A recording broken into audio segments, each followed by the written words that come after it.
ओम नमः सिद्धेभ्यः यदरिचा भावेन प्रमुदित मनादरे दुर्या छराता चित्त सर्गी गुणगण समध्या सुकरिति लवन्ते सद्भक्त्या शिव सुख समाज किमुददा महावीर स्वामी महावीर स्वामी महावीर स्वामी नयन प्रतिगामी भवतु मे गुरुवः पंथन नित्यं जाने दर्शने रहेगा चारित्राणां गंभीर मोक्षे मार्ग देशगा पंच प्रवेशी भगवान की एकनाथनाथ भगवान की अंतिम शासनपति भगवान महावीर स्वामी की आचार्य श्री कुंद भगवंत की आचार्य श्री विमल सागर जी महाराज की आचार्य गुरुदेव सन्मति सागर जी महाराज की 3 करोड़ मुनि राजों की सांजनवाणी माता की बड़ी परम पूज्य देवी तपस्वी अध्यात्म विराट संत मम हृदय विराजित भक्तों के भगवान आचार्य गुरुदेव श्री सुंदर सागर जी महाराज की जयकारा गुरुदेव का जयकारा गुरुदेव का। भव्य आत्माओं अंतिम शासन पति भगवान महावीर जिन्होंने केवल ज्ञान को प्राप्त किया और इस पंचम काल में भी जिनकी पावन देशना हमें सुनने को मिल रही है, ऐसे भगवान महावीर जिनके समोसरण के अंदर राजा सैनिक जाकर निवेदन करता है कि हे भगवान, मैंने सुना है कि आपके दर्शन मात्र करने से मिथ्यात्व दूर हो जाता है। मैंने सुना है कि जो आपके समोसरण में आ जाता है उस जीव का कल्याण हो जाता है। और मैंने ये भी सुना है कि हे भगवान, जिन पर आपकी कृपा हो जाती है वो आप जैसा बन जाता है। हे भगवान, मैं भी आप जैसा बनने के लिए, मैं भी आप जैसे रूप को धारण करने के लिए, मैं भी आप जैसी विभूति प्राप्त करने के लिए आपके समोसरण में आया हूं। हे भगवान, थोड़ी कृपा मेरे ऊपर कर दो ताकि मेरा संसार सागर पार हो जाए। भगवान महावीर ने सुना और तुरंत उनके ओंकार देशना में खिला कि हे राजा सैनिक, जो करना है तुझे करना है, जो करना है तुझे करना है, मुझे कुछ भी नहीं करना। राजा सैनिक को भगवान महावीर संबोधन दे रहे हैं और ये संबोधन अकेला भगवान महावीर के लिए नहीं, अकेला राजा सैनिक के लिए नहीं था। जो मुमुक्षु मोक्ष मार्ग पे बढ़ना चाहते हैं, जो ज्ञानी जीव अपने ज्ञान आत्मा के अंदर उतरना चाहते हैं, उन सब के लिए भगवान महावीर कह रहे कि हे ज्ञानी, मैं कुछ नहीं करूंगा, मैं तो मात्र मार्ग बता सकता हूं, मैं तो तुझे रास्ता दिखा सकता हूं, चलना तो तुझे ही पड़ेगा। राजा सैनिक को भगवान महावीर संबोधन देते देते कह रहे हैं कि देख, मैंने पढ़ा था और सुना था, जिसको 6 डाला में आप पढ़ते हो, बाल पने में ज्ञान न लयो, तरुण समय तरुणी रत रहो, अंत मृतक समय भूड़ा पहनो, कैसे रूप लखो। हे भव्य आत्माओं, बचपन खेल कूद में बीता, जवानी पटवारी जी, जवानी नींद भर सोया और बुढ़ापा देख देख कर बुढ़ापा देख देख कर रोया। अब आप ये विचार कर लो, आदिनाथ भगवान 84 लाख वर्ष की आयु लेकर आए। जो काम आदिनाथ भगवान ने 83 लाख पूर्व के बाद 1 लाख पूर्व में किया, वही काम भगवान महावीर ने मात्र 12 वर्षों में कर दिया।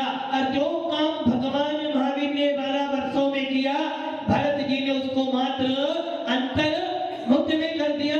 और जो काम भरत जी ने अंतर मुक्त में किया, उनके बेटों ने क्षण में कर दिया। किसके बल पर? भगवान महावीर के बल पर, गुरु के बल पर। गुरु ने तो मात्र हाथ दिया था, गुरु ने तो मात्र उंगली दी थी। अब तुमने वो उंगली कैसे पकड़ी है? मेले में भिंड के पास बड़ा सो है, जहां पर सुनते हैं कि मंदिर उड़कर आया है। उड़ता आया हो, किसी ने बनाया हो, कुछ भी हो, तुम मंदिर में अति से भव्य आत्माओं मेला लगा हुआ था। और उस मेले के अंदर सविता जी भी गई, और साथ में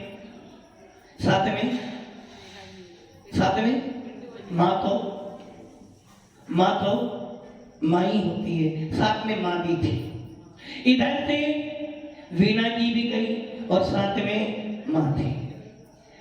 अब सविता जी को लगा कि मेले में भीड़ बहुत है, कहीं मैं खो ना जाऊं, इसलिए माँ की उंगली पकड़ ली।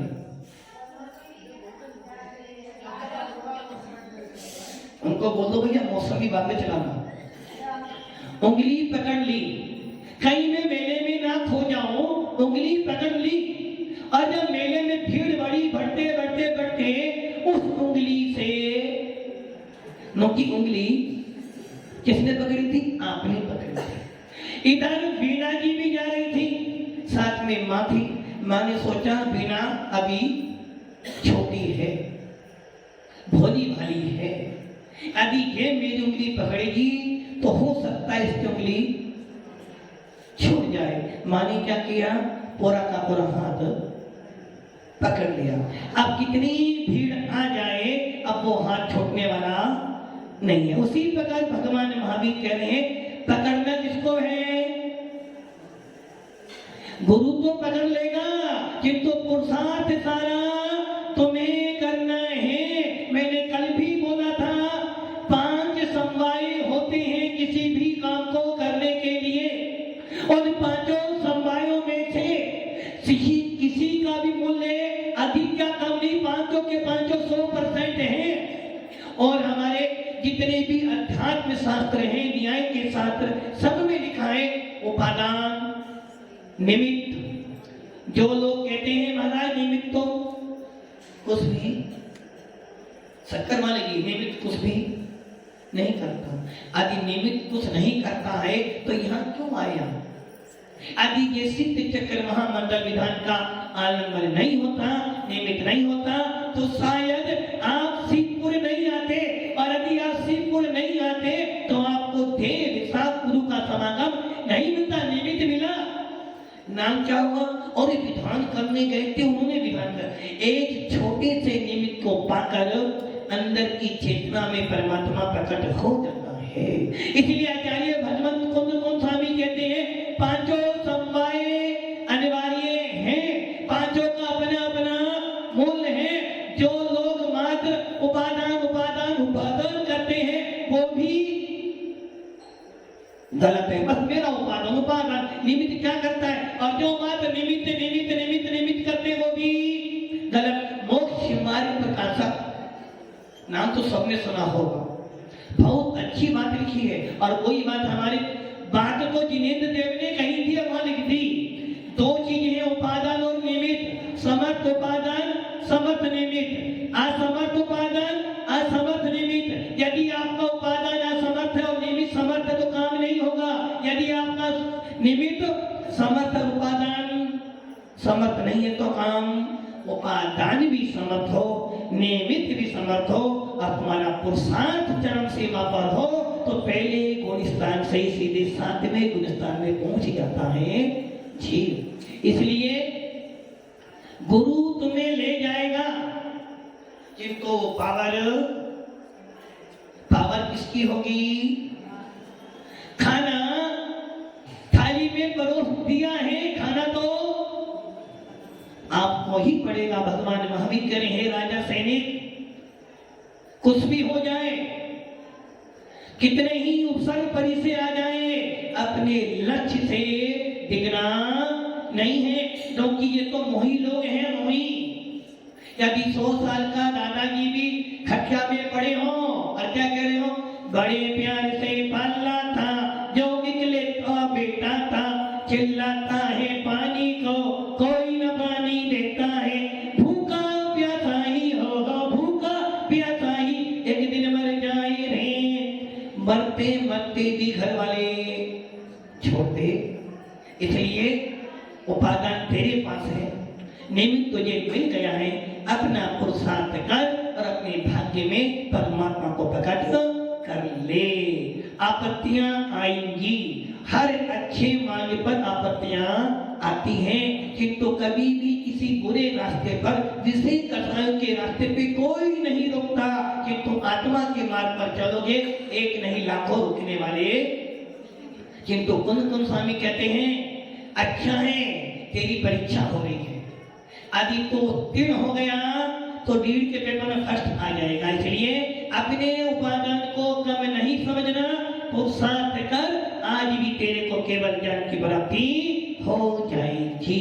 भव्य आत्माओं, आचार्य कुंद स्वामी ने अपने पूरे समय सार में यही बात की है, आत्मा तेरे अंदर शुद्ध आत्मा विद्यमान है, तेरे अंदर भी निरंजन निराकार ज्योति स्वरूप परमात्मा बैठा हुआ है, तेरे अंदर भी अनंत ज्ञान, अनंत दर्शन, अनंत सुख, अनंत वीर्य बैठा हुआ है, तेरे अंदर वो परमात्मा बैठा है जिसको प्रकट करने के बाद स्वयं को 3 लोकों में छोड़ उत्पन्न कर सकता है। बाहर के परमात्मा को पूछते पूछते कई वर्ष बीत गए। हे आत्मा, आज अवसर मिला है, आज मौका मिला है अंदर के परमात्मा को देखने का।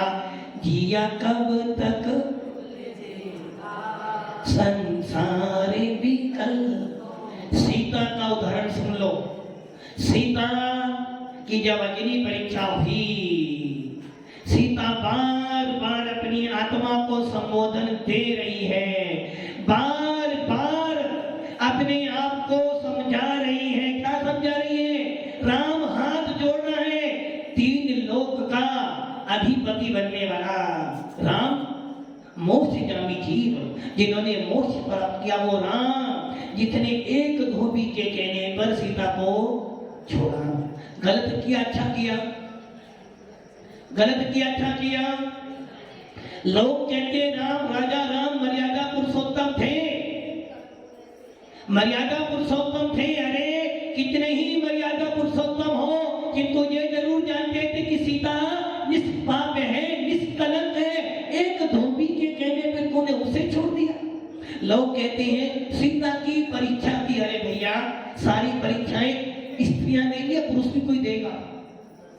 राम जी चाहते तो सीता जी को, किंतु सीता जी के स्वयं के कर्म का उदय पड़ा था और राम जी ने भी कुछ ऐसा ही कर्म बंद किया। भव्य आत्माओं, सीता को राम हाथ जोड़ रहे कि हे रानी, गलती हो गई, बस अब तो ये सिंहासन खाली पड़ा है, बैठ जा। तेरे बिना मेरा जीवन अधूरा है। सीता मन में विचार करती है और सोचती है राम, 4 बार गलती कर लिया। गलती जब जन्म हुआ, विवाह का नंबर आया, तब मेरे को अवसर मिला कि मैं मोक्ष मार्ग पे बढ़ूं, तो मैं राम के चक्कर में फंस गई। जब विवाह कर आई, सवेरे राज्याभिषेक होना तो रात में ही वनवास मिल गया। जब भी मन में आया कि चल मोक्ष मार्ग पे बढ़, किंतु राम की याद आ गई। तीसरी बार जब रावण हर के ले गया तो मैंने विचार किया, कहां तो मैं राजा की पुत्र भूमि गोचरों के अधिपति की धर्म पत्नी, और मुझे रावण हर के ले गया। अवसर मिला कि कल्याण कर ले, किंतु मेरे मन में राम बसा था।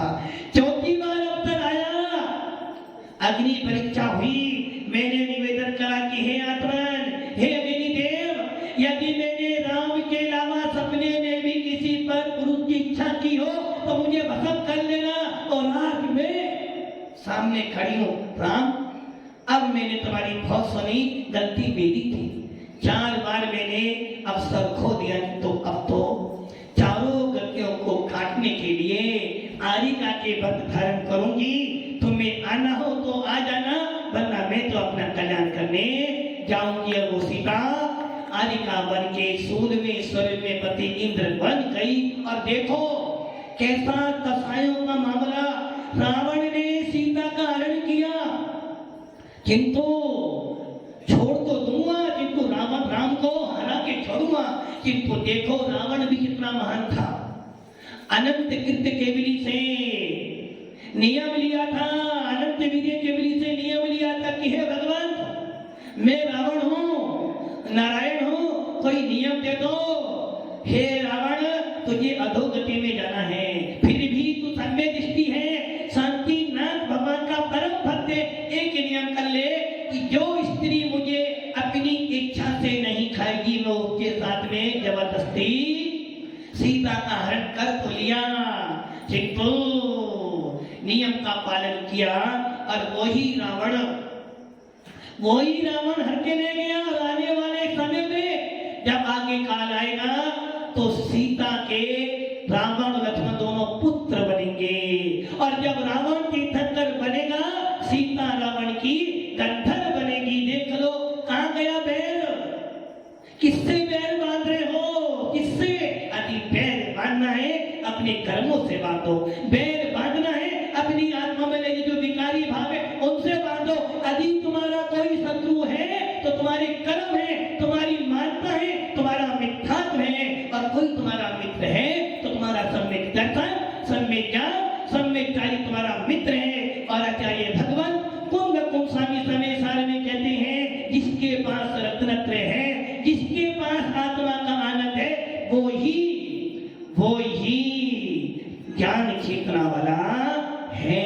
जिसने आत्मा को जाना, जिसने आत्मा को माना, जिसने आत्मा का आनंद लिया, वास्तव में वही बड़भागी है।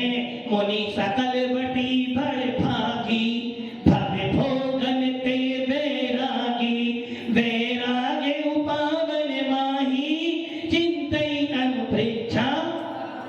भव्य आत्मा, पढ़ते हो पूजाओं में, पढ़ते हो शास्त्रों में, खेल खेल में मुनि बन गए।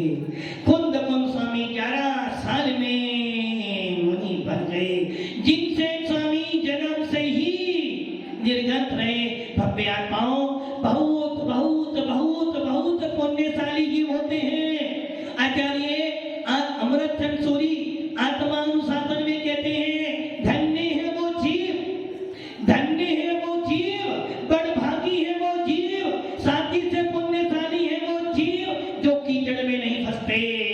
अर्थात धन्य है वो मुनिराज जो बाल ब्रह्मचारी होते हैं, धन्य है वो मुनिराज।